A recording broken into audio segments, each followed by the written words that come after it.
जय हिंद दोस्तों, आप सभी का हमारे चैनल पे स्वागत है। सो दोस्तों, झारखंड बोर्ड द्वारा जारी किया गया मॉडल सेट, ये दोस्तों अब मैंने ऑब्जेक्टिव का सॉल्यूशन ये सामाजिक विज्ञान का दे दिया है क्लास 10 के लिए। सो अभी हम लोग सब्जेक्टिव मॉडल पेपर को यहाँ पर देखने वाले हैं, जो आप लोगों के लिए बहुत ही इंपॉर्टेंट है। दोस्तों, आप लोगों को मैं बहुत सारे वीडियो पे इंट्रोडक्शन का पार्ट बता चुका हूँ, इसलिए आज हम लोग इंट्रोडक्शन के पार्ट पर बात नहीं करेंगे, सिर्फ और सिर्फ क्वेश्चन के ऊपर बात करेंगे। सो यहाँ पर जितना भी क्वेश्चन है सेक्शन ए में, सबसे पहले से हम लोग सॉल्व कर लेते हैं।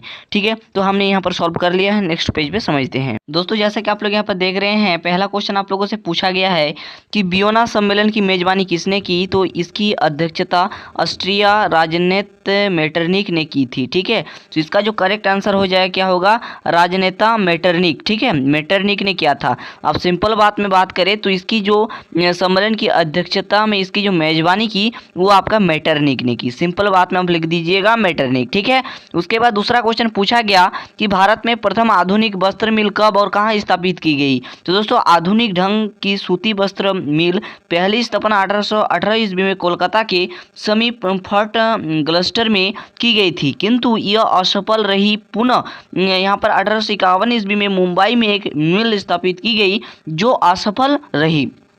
सबसे पहले सफल आधुनिक कारखाना 1854 ईस्वी में मुंबई के काबसजी डावर द्वारा खोला गया, जिसमें 1856 ईस्वी में उत्पादन प्रारंभ हुआ। ठीक है, यही इसका करेक्ट सही आंसर हो जाएगा। ठीक है, उसके बाद नेक्स्ट क्वेश्चन आप लोगों से भूगोल से पूछा गया कि खरीफ फसल किसे कहते हैं। तो दोस्तों, इसका सटीक आंसर आप लोग लिख सकते हैं। क्या लिखेंगे यहाँ पर ध्यान से देखिए। खरीफ, यहाँ पर लिखेंगे खरीफ की फसल उन फसलों को कहते हैं जिन्हें जून जुलाई में बोते हैं और अक्टूबर के आसपास हम लोग क्या करते हैं, काट लेते हैं। उसे हम लोग खरीफ फसल के नाम से जानते हैं, उसे हम लोग खरीफ फसल बोलते हैं। नेक्स्ट क्वेश्चन पूछा गया लोकतंत्र की किन्हीं दो चुनौतियां को लिखिए। तो भारत में लोकतंत्र में दीर्घकालिक एवं समसामयिक समस्याएं अनेक हैं, परंतु जिसमें सबसे महत्वपूर्ण महंगाई, बेरोजगारी, आंतरिक सुरक्षा, जलवायु परिवर्तन इत्यादि हो जाएगा इसका करेक्ट एंड सही आंसर। उसके बाद छठा नंबर में पूछा गया कि वस्तु को विनिमय का माध्यम क्या पूछा गया। दोस्तों, ये जो है छठा नंबर का क्वेश्चन है और पांचवा नंबर क्वेश्चन ये रहा। ठीक है, सबसे पहले 5 नंबर क्वेश्चन को देखते हैं। क्या समवर्ती सूची के अंतर्गत कौन कौन से विषय आते हैं। तो इसमें शिक्षा, वन, नापतोल, वन्य जीवों एवं पक्षियों का संरक्षण, न्याय का प्रशासन, ये दोस्तों इसके अंतर्गत आता है, जिसे आपको खोपड़ी में घुसा लेना है।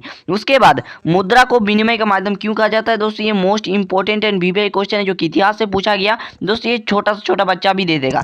क्यों दिया गया था, तो मुद्रा के विनिमय में यहाँ पर क्या हुआ था मैं बता दूं। यहाँ पर सिंपल सी बात है, मुद्रा ने विनिमय के माध्यम का कार्य करके वस्तु के विनिमय को असुविधाओं से दूर कर दिया। मतलब जो है, आपके पास मान लो कि यहाँ पर क्या है, आप जो है यहाँ पर बेच रहे हैं गाय। ठीक है, यहाँ पर आपके पास मान लो गाय है और मेरे पास क्या है, बकरी है। ठीक है, मेरे पास बकरी है। ठीक है, मेरे पास क्या है, बकरी है। तो आप क्या बोलोगे, आपका जरूरत बकरी है और मेरा जरूरत गाय है, तो यही हो जाएगा, आपसे मेरे से बकरी ले लिए और आपसे मैं गाय ले लिए, ये हो जाएगा वस्तु विनिमय। क्लियर है। उसके बाद जब का लास्ट एंड 7 नंबर में पूछा गया क्या है, विदेशी निवेश का क्या तात्पर्य है।